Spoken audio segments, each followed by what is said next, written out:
Imagine sailing the vast, unforgiving ocean.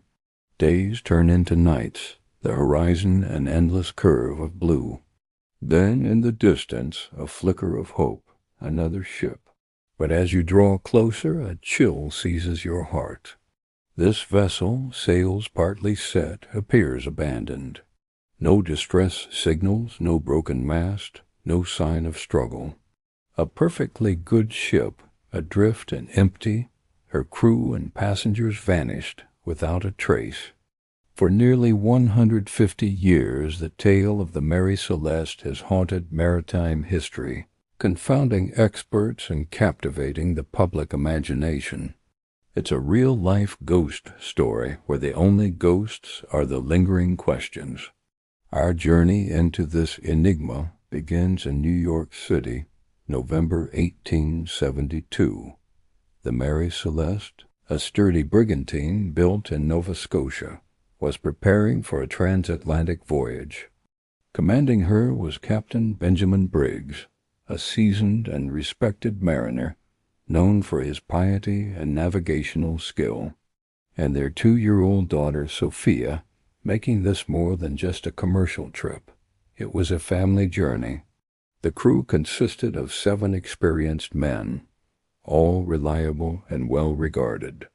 1872, the Mary Celeste set sail, destined for Genoa, Italy, with her precious and potentially dangerous freight. Almost a month later, on December 4th, 1872, approximately halfway between the Azores and Portugal, another ship, the Brigantine Dei Gratia, spotted the Mary Celeste. Captain David Morehouse of the Dei Gratia knew Briggs well. They were friends and had even dined together before their respective departures from New York. He noticed something immediately amiss. The Mary Celeste was sailing erratically, her sails partially set, but clearly not under command.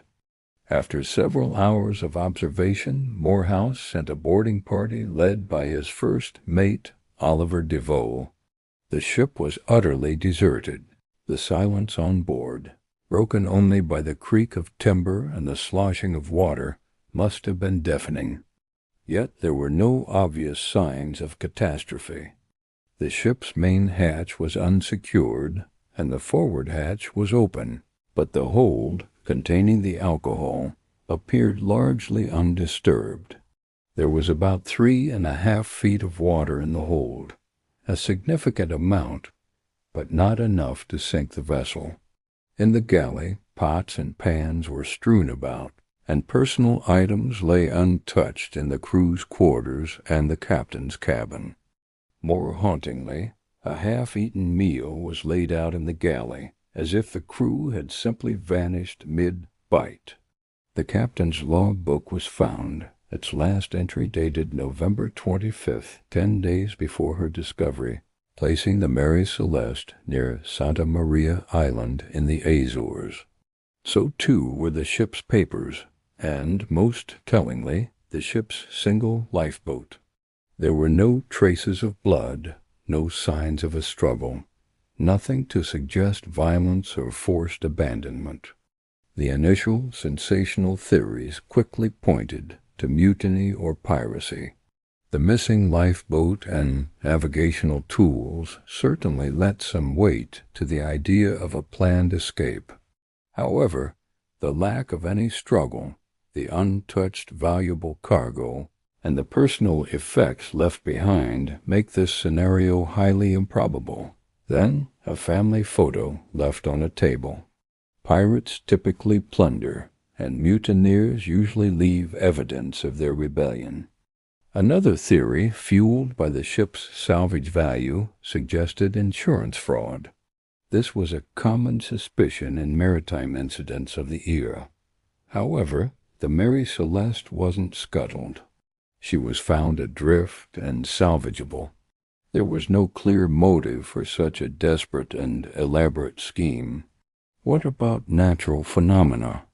A sudden seaquake or rogue wave could have struck the ship, causing a violent lurch, terrifying the crew, and prompting a hasty evacuation into the lifeboat.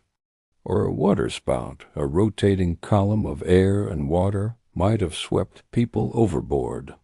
The amount of water in the hold was concerning, but unlikely to be the sole cause of abandoning a sound ship.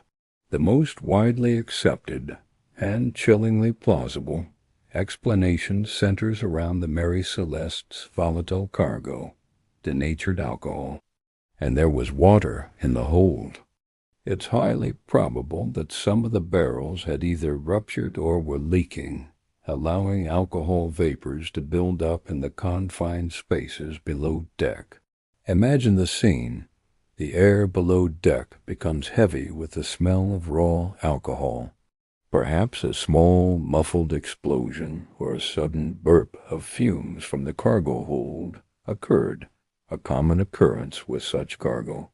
This wouldn't necessarily damage the ship structurally, but it would have been an incredibly frightening experience, particularly for Captain Briggs, with his wife and young daughter on board. In a moment of terror, fearing a catastrophic explosion that could rip the ship apart, Briggs would have made a rapid, decisive call.